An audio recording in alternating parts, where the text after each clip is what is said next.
Excellencies, ladies and gentlemen, I thank WTO Accession Division for organizing the Trade for Peace with G7 Plus and for inviting me to speak at this very important event.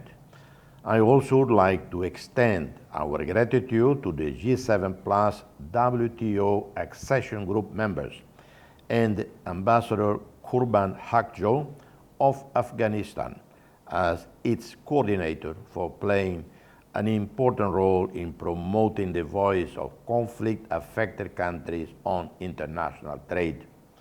I commend Ambassador Alan Wolf, Deputy Director General, WTO, for spearheading the Trade for Peace initiative. This is a very important event for the reason that it helped us to better understand the Trade for Peace initiative and to expand the partnerships between the trade and peace communities. Despite a number of empirical studies that have shown that trade is a conduit for peace among states and regions, we have also witnessed increasing economic and social gap between nations. This is particularly true for countries that are mired in decades of conflicts. Young nations such as ours that witnessed 2.5 decades of occupation right after it was decolonized.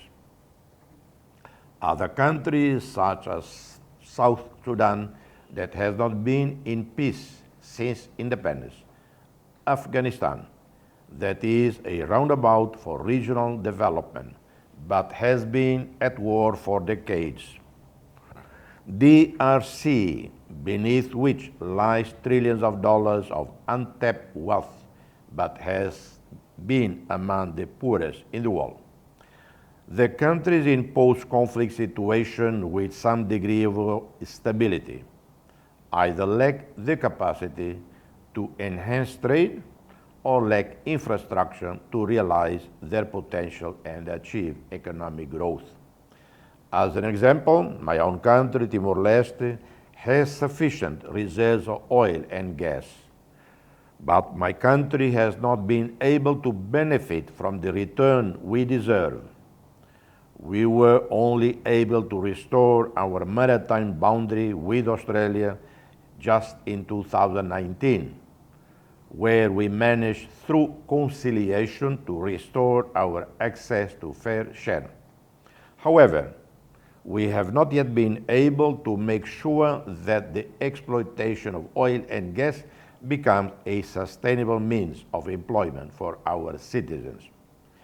Due to lack of needed capacity and infrastructure, the resultant of conflict and hence fragility, we have not been able to refine the crude oil in our own territory that could grow our economy. Excellencies, ladies and gentlemen, the World Trade Organization, together with its mission, gives us a hope. By promising liberal trade, it ensures us that no country will be left behind. I am particularly encouraged by increasing accession of countries to WTO, such as those in the G7+. Given the fact that we are lagging behind in realizing the ambition of WTO, I would like to leave you with 3 points summarizing our aspiration.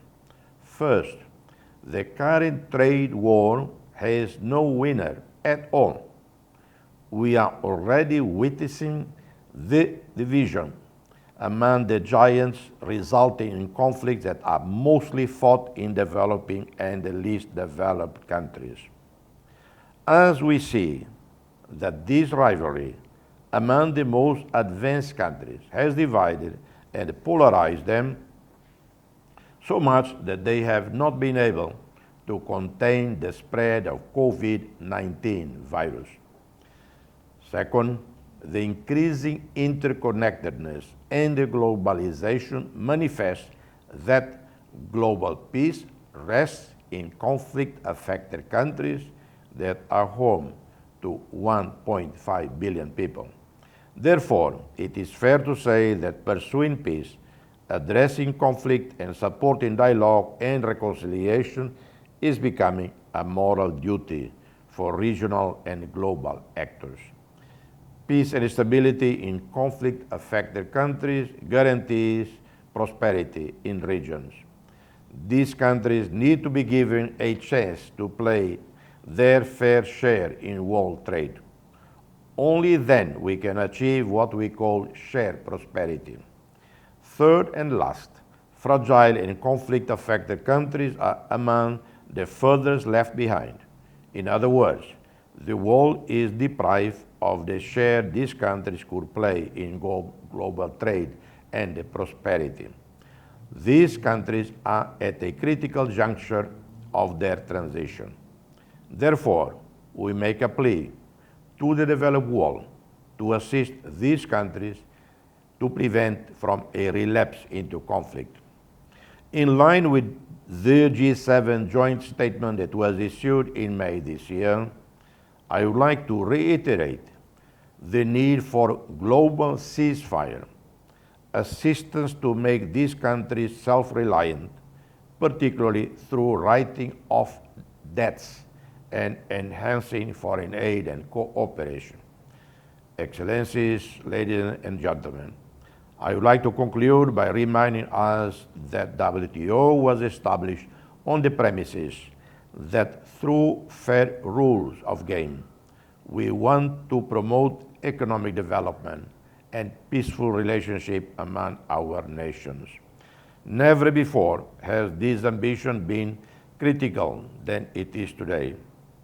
We can only realize this noble cause when believe with our actions in the principle of equality and fairness.